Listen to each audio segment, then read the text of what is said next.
Russia 1903, the 7th of April 2018. Get shorter. Donald Trump's antagonists have raised the alarm over the upcoming Helsinki meeting between the American and Russian presidents, comparing Trump to an infant child and predicting an easy victory for Vladimir Putin. Meanwhile, Russian policymakers are expressing cautious hope that U.S.-Russia relations could finally improve. The upcoming meeting between Russian President Vladimir Putin and his American counterpart Donald Trump on July 16 in Helsinki has already made a splash in the media. Trump's critics jumped at the opportunity to cast doubt on the potential outcome of the summit, predicting that Putin might outwit the U.S. president. If he is sitting across the table from Vladimir Putin, who is a highly skilled manipulator and negotiator, the chances are things could go off the rails, CNN national security analyst Samantha Vinograd presumed, commenting on Trump's apparent plan to hold one-on-one talks with Putin ahead of the summit. The American biweekly New York Magazine claimed that Putin holds all the cards in the expected summit, suggesting that the U.S. president will easily fall under the Russian leader's spell. The media outlet recalled that earlier Trump had congratulated Vladimir Putin on his re-election, against the advice of literally everyone, and highlighted that the two even spent an hour alone together on the sidelines of the 2017 G20 meeting. Speaking to CNN anchor Anderson Cooper, retired U.S. Army Lieutenant Col. Ralph Peters even went so far as to compare Putin to a Russian bear and Trump to an infant child, while citing lines from A. E. Housman's poem, Infant Innocence.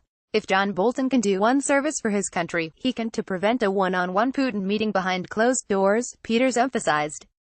The Russian bear is huge and wild. It has devoured the infant child. The infant child is not aware. It has been eaten by the bear. Lieutenant Colonel Ralph Peters channels A. E. Housman, using the poet's Infant Innocence to detail the Putin-Trump relationship. https://t.co/Kalmzaku33, pic.twitter.com/Zaj2eatfik. Anderson Cooper 360 degrees, at Act 360, June 28, 2018. Former U.S. Ambassador to Russia Michael McFaul has put some skin in the game by tweeting that the U.S. president had already sided with his Russian counterpart and that Trump continues to hint at concessions he might offer Putin. And remember, in this tweet, the President of the United States of America is siding with Putin and is denying the findings of his own intelligence community. A shocking moment in American history. https://t.co/ig6ems2zx. Michael McFaul, at McFaul 28, 2018. Trump continues to hint at concessions he might offer Putin. Appeasement, almost always a bad idea, usually occurs in response to some threat, but Putin, to the best of my knowledge, is not preparing to invade Europe. So what is the strategy here? I just don't get it. Michael McFaul, at McFaul 29, 2018. As for Anders Åslund, a Swedish economist and a senior fellow at the Atlantic Council, he believes that Trump isn't alone in having been enchanted by Vladimir Putin. After decades as a hardliner on Russia, Bolton melts when he meets the Russian president. Not very impressive, Åslund tweeted.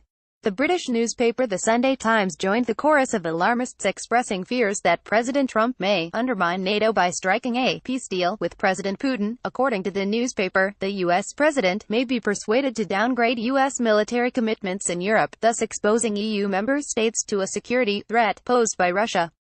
The New Yorker has adopted a more moderate stance, writing that Russia is just seeking to improve bilateral relations which have reached an all-time low over the past few months. For months, Russia has not had much of a policy for dealing with the United States other than hoping that things do not get worse, whether in terms of new sanctions or a direct military confrontation in Syria, and waiting for a summit to materialize.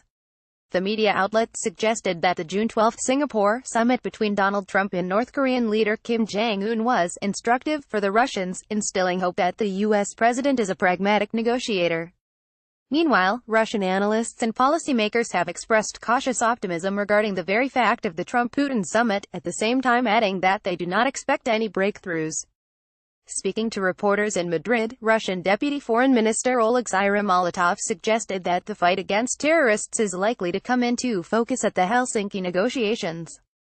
For his part, Russia's ambassador to the United States Anatoly Antonov expressed hope that the presidents might start a discussion on the Strategic Arms Reduction Treaty, New START, and Intermediate Range Nuclear Forces Treaty, INF Treaty, among other issues, and establish a joint cybersecurity group. I am sure that it is impossible to remove all obstacles out of the way of our mutual cooperation, but it goes without saying that there will be progress regarding bilateral relations as well as regional and global problems, Antonov told RT on July 3.